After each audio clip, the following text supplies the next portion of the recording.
Começa agora um programa que traz tudo sobre o livro mais lido em todos os tempos. Apresentamos O Som do Livro.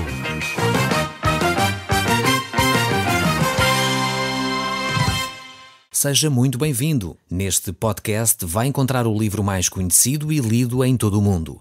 Vamos levá-lo numa viagem pela história da humanidade. Este é um audiolivro para si, para a sua família e sociedade em geral. Contextualização e comentários de Paulo Chaveiro. Eu sou Paulo Chaveiro e nós hoje continuamos a olhar para o livro de Hebreus e estamos no capítulo 6. Este capítulo que tem para nós um texto extremamente difícil de interpretar. E sabemos que é um desafio à nossa fé. Um desafio de olhar para este texto e procurar entender o melhor possível aquilo que Deus nos quer comunicar através dele.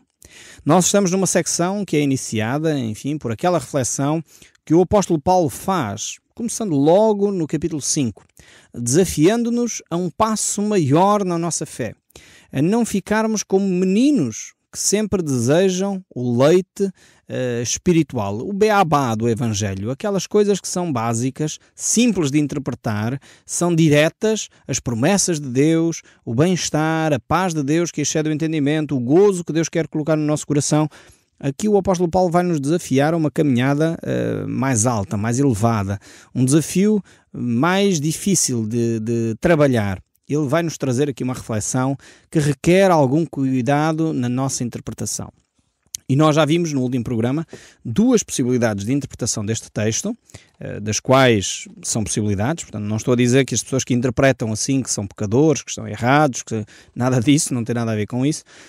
Temos aqui duas possibilidades de interpretação, no sentido de que elas podem nos conduzir, de facto, neste entendimento desta passagem, mas também disse que ainda não tínhamos dado a nossa compreensão sobre este texto. E hoje eu gostaria de dedicar algum tempo para nós compreendermos bem o que significa esta passagem aqui do livro de Hebreus, capítulo 6. Também dissemos no último programa que o verso-chave para o entendimento deste texto bíblico é o verso 9. Então eu vou voltar a ler este verso 9 para, de facto, nos posicionarmos na compreensão deste texto e depois iremos trabalhar passo a passo aqui as afirmações que encontramos neste texto do livro de Hebreus. Diz assim a palavra de Deus em Hebreus capítulo 6, verso 9. Quanto a vós outros, todavia, ó amados, estamos persuadidos das coisas que são melhores e pertencentes à salvação, ainda que falamos desta maneira. Ok, de que maneira é que ele falou? Que coisas são essas que ele está aqui a referir-se? Então, vemos em primeiro lugar que ele refere-se às coisas que pertencem à salvação. É verdade que o texto bíblico sempre nos deu espaço para a execução de boas obras, mas ao mesmo tempo sempre foi claro às Escrituras de que as boas obras são uma consequência da minha relação com Deus e não a possibilidade de eu comprar a salvação com elas. Há uma mentalidade, muitas vezes ligada a determinadas confissões religiosas, de que nós podemos comprar os favores de Deus pelas nossas boas ações. Se nós formos bonzinhos, Deus vai fazer isto. Talvez você já ouviu esta expressão, ou se calhar até você próprio já a utilizou para com os seus filhos. Se vocês forem bonzinhos, Deus vai vos dar esta situação ou aquela situação. Isto é claramente uma mentalidade da velha aliança. Desculpe ter que lhe dizer assim tão francamente, mas é a velha aliança. Na velha aliança é que era esta mentalidade da retribuição. Se eu for bonzinho, Deus vai me dar ofertas. Se eu for mau, Deus vai punir-me e vai me castigar. É uma mentalidade que não tem a ver com a vinda de Cristo. Por isso Jesus, quando estava na Santa Ceia, não sei se você se relembra bem daquelas frases que Jesus deixou aos seus discípulos naquele momento. Ele disse, eis que estabeleço uma nova aliança. Já não é a velha aliança. Já não é baseada na aliança da retribuição. Não é baseada na aliança da bênção ou maldição. Não. É baseada na graça de Deus. E a graça de Deus é favor e merecido.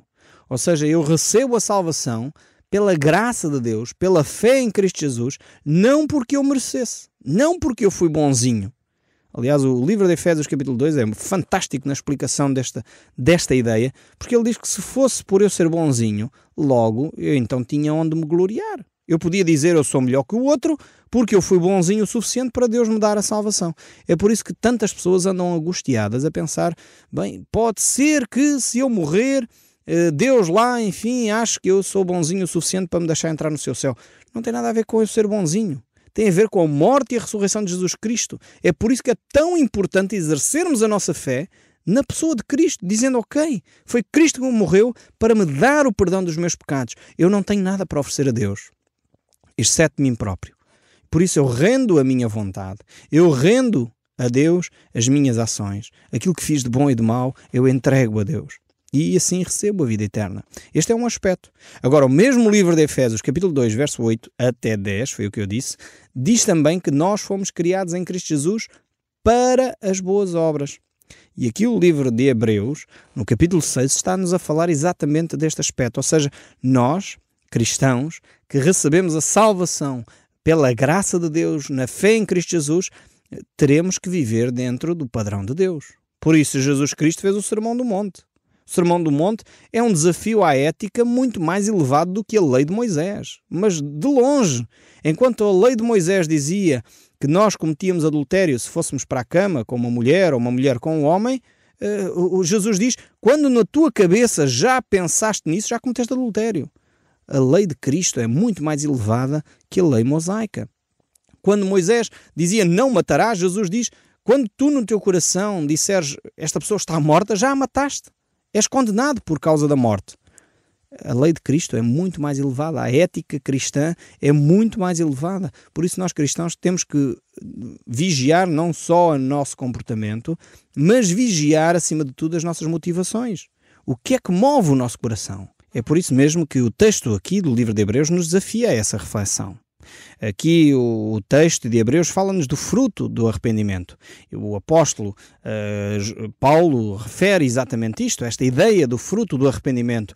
João Batista, quando estava entre nós, ele declarava a sua mensagem, falava do fruto do arrependimento. E aqui o livro de Hebreus, no capítulo 6, verso 7, diz: porque a terra que absorve a chuva que frequentemente cai sobre ela e produz erva útil para aqueles por quem é também cultivada, recebe a bênção da parte de Deus. Ele pega aqui numa imagem. Parece que este texto bíblico aqui, o verso 7, não tem nada a ver com a reflexão que está a ser feita anteriormente. Mas temos de entender o contexto. Porque é que o autor do livro de Hebreus coloca aqui, a meio desta reflexão sobre arrependimento, sobre o ter experimentado o dom de Deus, coloca esta ideia aqui da chuva que absorve, ou a terra que absorve a chuva e que produz fruto para a bênção. Então aqui estamos a falar dos frutos, das ações, das atitudes que nós temos quando realmente vivemos o Evangelho de Jesus Cristo.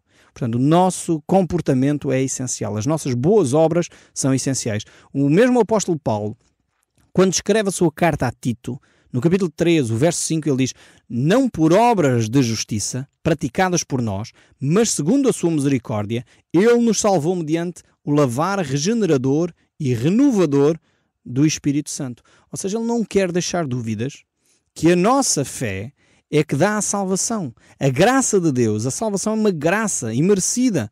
Por isso, no mesmo texto, no mesmo capítulo do livro de Tito ainda, o autor, o apóstolo Paulo, diz no verso 8, mais para a frente, para que ele possa conjugar estas duas ideias, graça ligada à salvação e as boas obras ligadas à nossa caminhada com Cristo, à nossa atitude, à nossa relação com Deus. Diz ele no verso 8 do capítulo 3 do livro de Tito: fiel é esta palavra e quer que no tocante a estas coisas faças afirmações confiadamente, para que os que têm crido em Deus, portanto os salvos, sejam solícitos na prática das boas obras. Ou seja, aqueles que vivem, dizem ser cristãos, têm que ter um comportamento, umas motivações, uma atitude de acordo com a vida cristã. Sejam solícitos, como diz aqui este livro de Tito, na prática das boas obras. Então esta é a mesma imagem, é a mesma ideia que o apóstolo Paulo dá aqui no livro de Hebreus. Ou seja, é uma referência que a salvação é pela graça, não há mérito em mim, não há nada que eu possa fazer para comprar a salvação. E infelizmente esta foi a grande batalha teológica ao longo dos séculos. Há determinados grupos cristãos que acham que tem que ser comprada a vida eterna. Então há as indulgências, há as boas obras, há no fundo a circuncisão, há o guardar o sábado, enfim, temos que comprar pela prática de determinadas coisas, mas o texto bíblico é muito claro que não há possibilidade de nós comprarmos a salvação. A salvação custou um preço tão alto que nós não podemos pagar. E esse preço foi o sangue de Jesus Cristo derramado em nosso favor. Não há possibilidade de nós, por forma alguma, conseguirmos atingir esse patamar. Porque fomos comprados por bom preço. E esse bom preço foi o sangue de Cristo Jesus. É por isso que o mesmo apóstolo Pedro diz no capítulo 2, verso 9: Vós, porém, sois raça eleita, sacerdócio real, nação santa, povo de propriedade exclusiva de Deus, para quê? A fim de proclamardes as virtudes daquele que vos chamou das trevas para a sua maravilhosa luz. Nós não podemos fazer nada para passar das trevas para a luz, exceto depositar a nossa fé em Cristo Jesus. Mas depois temos que proclamar. Temos que viver, temos que ser exemplo, temos que dar testemunho. E realmente é assim que nós entendemos aquilo que está aqui escrito também no livro de Hebreus. Então, se a pessoa é salva, ela deve demonstrar ao mundo, através das suas boas ações, aquilo que ele é em Cristo. E não que é um bebê na fé, fazer birras e nesse sentido dar um mau testemunho. Aqui o livro de Hebreus, no capítulo 6, ele nos desafia exatamente a dar esse passo de fé, de sermos um exemplo para os outros, de crescermos. É por isso que o verso 4 diz: é impossível, pois, que aqueles que de uma vez foram iluminados e provaram o dom celestial e se tornaram participantes do Espírito Santo. Como é que uma pessoa não é cristã e se torna participante do Espírito Santo? Tem que ser um cristão. Portanto, e diz mais o verso 5: e provaram a boa palavra de Deus e os poderes do mundo vindouro, e caíram, sim, é impossível para eles renová-los para arrependimento, visto que de novo estão a crucificar para si mesmo o Filho de Deus, expondo-o à ignomínia. Como eu disse já anteriormente, a palavra-chave para nós entendermos esta passagem é aqui a palavra caíram. O que é que significa cair aqui neste texto bíblico? É por isso que alguns interpretam como sendo a perda da salvação. Se a pessoa experimentou aquilo tudo e caiu, perdeu então a salvação. Mas nós vamos encontrar exatamente esta mesma palavra no grego, que é traduzida por outras palavras no português, mas no grego é a mesma palavra, que é traduzida em outras circunstâncias e que não se refere à apostasia, não se refere ao abandono da fé. Por exemplo, quando Jesus está no jardim a orar, ele cai de joelhos ou cai de rosto em terra e ora. A palavra cai ou prostra-se, prostrou-se sobre o seu rosto, é exatamente a mesma palavra que nós encontramos aqui no livro de Hebreus, onde vemos que eles caíram. E como é óbvio, Jesus não está aqui a falar do seu abandono da fé. Quando o apóstolo Pedro também negou a Cristo, ele também caiu. Portanto, no entanto, ele não perdeu a vida eterna. Quando vemos que João Marcos é um foco de tensão entre o apóstolo Paulo e Barnabé e de alguma forma o apóstolo Paulo rejeita que João Marcos o acompanhe, de alguma maneira ele caiu aí. Então esta ideia de cair tem a ver com o falhar o nosso objetivo como cristãos. O falhar o nosso caminhar nas boas obras. Então nesse sentido caímos. Portanto, e é uma queda cristã, é um marco na nossa vida, é um mau testemunho que nós estamos a dar àqueles que nos rodeiam. Então houve quedas de várias pessoas, vários apóstolos, mas não houve perda da vida eterna, não houve perda da salvação. No entanto, houve danos. No entanto, houve prejuízo para aqueles que os rodeavam, assim como quando nós fazemos coisas erradas, marca a vida dos outros. Quando nós murmuramos, levantamos falso testemunho de alguém, dizemos uma coisa que não deveríamos, isso marca a vida da outra pessoa e muitas vezes marca para a vida toda. Aquela pessoa fica angustiada para o resto da sua vida, amargurada para o resto da sua vida. É uma queda para nós. E de alguma forma é um mau testemunho. É uma obra prejudicial à vida daquela pessoa. Então aqui o livro de Hebreus está-nos a falar desta atitude que nós temos. Por isso ele começa o verso 1 do capítulo 6 a dizer: não lançando de novo o fundamento ou a base do arrependimento, de obras mortas e da fé em Deus. Ele não vai falar disto, ele não vai falar da nossa salvação, ele não vai falar destas questões, mas vai falar sim de uma atitude de arrependimento para podermos voltar a ter comunhão com Deus, podermos viver aí sim dentro da vontade de Deus. Lucas capítulo 3 verso 8 diz: produzi, pois, frutos dignos de arrependimento. Este é o João Batista quando estava a anunciar a sua mensagem, ele falava dos frutos dignos de arrependimento. Ou seja, é uma atitude que deve de acompanhar a mudança de comportamento. Significa uma mudança de direção. A palavra arrependimento, metanoia no grego, é uma mudança de atitude, é uma mudança de direção. É como se eu fosse andar numa estrada e de repente apercebi-me que estou na direção errada, dou meia volta e volto para trás. Então é esta a ideia aqui, uma mudança no estilo de vida e devíamos ter isto em atenção. Cada sacrifício que é apresentado no Antigo Testamento, e estamos a falar para uma população hebraica, judeia, portanto que tinha muito presente os sacrifícios do Antigo Testamento, cada sacrifício do Antigo Testamento apontava para esse tipo de atitude, para uma mudança de comportamento. Por isso as pessoas tinham que levar esse animal, sacrificá-lo, todo aquele ritual. Mas ao chegar Jesus Cristo, todos os outros sacrifícios deixam de fazer sentido. A morte de Cristo passa a ser um único sacrifício para todos nós, válido para todos nós, e todos aqueles sacrifícios anteriores deixam de fazer sentido. O sacrifício de Cristo é suficiente. O apóstolo Paulo coloca essa ideia de uma forma muito clara aqui neste texto de Hebreus, mas também em 1 Coríntios 3, onde nos desafia a refletir sobre aquela ideia de como é que cada um de nós constrói a sua casa. O sacrifício de Cristo é a base, é o alicerce dessa construção, e cada um de nós é desafiado a construir com vários materiais, com palha, madeira, ou ouro, ou pedras preciosas, prata, e cada um veja como constrói. Mais uma vez, aqui o ênfase é na ação, nas nossas boas obras, e não no fundamento. Não é o fundamento que está em causa. Não é a relação com Deus ou a salvação que Deus nos dá através da morte de Jesus Cristo que está em causa, mas a forma como nós construímos. E lá nesse texto de 1 Coríntios 3, ele diz que as nossas obras serão provadas como pelo fogo. E a alguns vai acontecer que só fica a base, porque construíram toda a sua vida de uma forma errada. Apesar de serem cristãos, apesar de terem recebido a Cristo, continuaram meninos na fé. A alimentar-se de leite, a fazer birras, porque o culto não é como eu gostava, porque os cânticos não são como eu gostava, porque aquele irmão não olhou para mim, porque aquela irmã não me cumprimentou, porque o pastor não me disse olá no final do culto. São meninices na fé. E há pessoas que nunca crescem, não querem crescer, porque crescimento provoca dores. As dores de crescimento são essenciais para a nossa maturidade cristã. Há algum tempo atrás, o meu filho Natanael queixava-se dos seus joelhos. Ele está a crescer, está a entrar na adolescência, e ele dizia: "Oh pai, dá-me os joelhos, o que é que eu faço?" Eu disse: "Olha filho, aguenta as dores, porque é dores de crescimento. Acontece a toda a gente que está a crescer. E dá graças a Deus que estás-te a tornar um homenzinho." Às vezes é só isto que a gente precisa dizer. As pessoas estão a sofrer em muitas circunstâncias e nós não temos palavras de consolo, não há nada a dizer, não há muito a acrescentar, senão estar ao lado dele e dizer: "Ok, estamos juntos, isso é bom sinal, estás num processo de crescimento." Então a nossa vida cristã tem de ser uma vida coerente. Acreditamos em Cristo Jesus, temos que viver dentro do modelo que Ele nos oferece.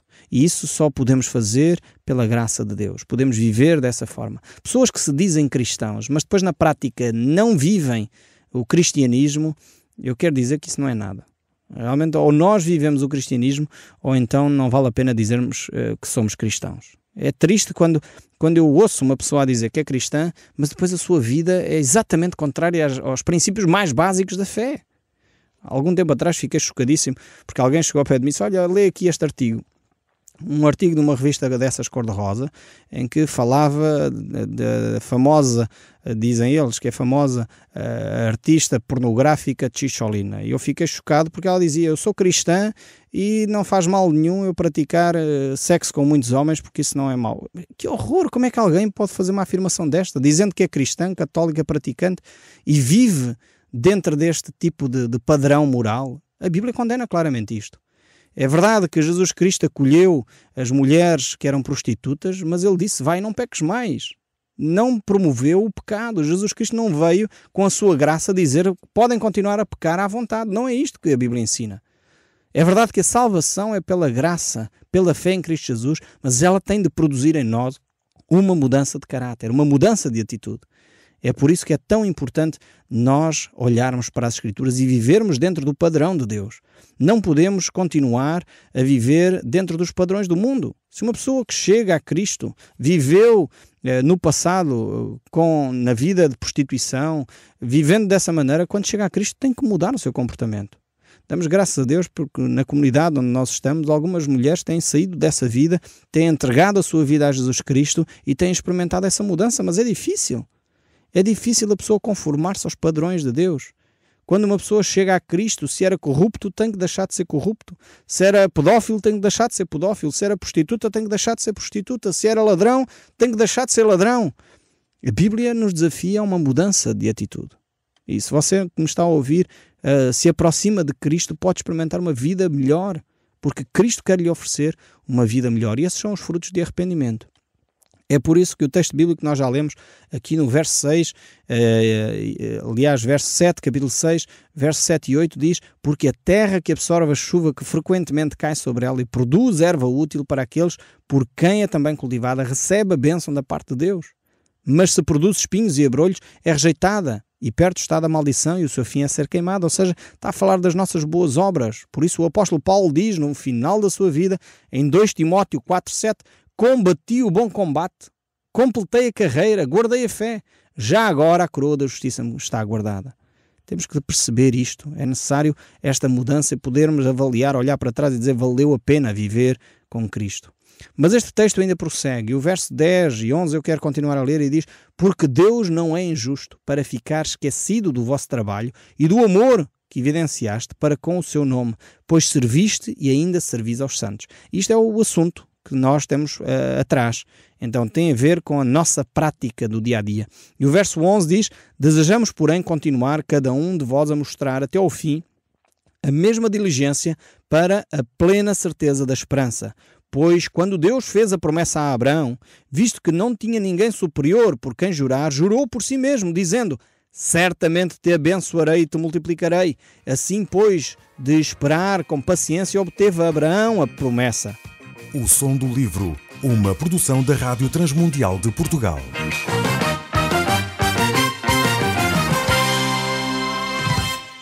RTM. Conhece todos os nossos programas em rtmportugal.org. Uma produção da Rádio Transmundial de Portugal.